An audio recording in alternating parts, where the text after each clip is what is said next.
CM Revanth గారు మనం BRS వాళ్ళ దగ్గరికి పోయి టికెట్లు ఇవ్వడం ఏంటి సార్, వాళ్ళని తెచ్చుకొని మన పార్టీలో గుసాయించుకోవడం ఏంటి సార్ అంటున్నారు విహెచ్ గారు. అవును, వాస్తవమే. స్వయంగా కాంగ్రెస్ పార్టీ ఆఫీస్లోనే మీటింగ్ పెట్టి మరి సీఎం రేవంత్ రెడ్డి గారి మీద ధ్వజమెత్తారు విహెచ్ గారు.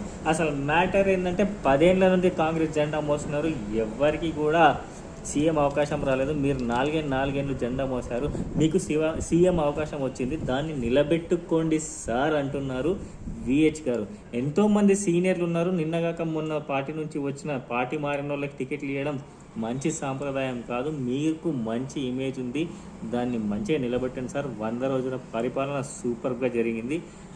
మన కార్యకర్తల గురించి మొదటిగా ఆలోచించి తర్వాత వేరే వాళ్ళ గురించి ఆలోచిద్దామని చెప్పి సూటిగానే సుత్తి లేకుండానే చెప్తున్నారు విహెచ్ గారు. తాత, నువ్వు సూటిగా సుత్తి లేకుండా మాట్లాడావు, అందుకనే గాంధీ భవన్లో ఒక ఆర్డర్ వచ్చింది మీ ప్రెస్ మీట్లు కవర్ చేయకూడదని చెప్పి.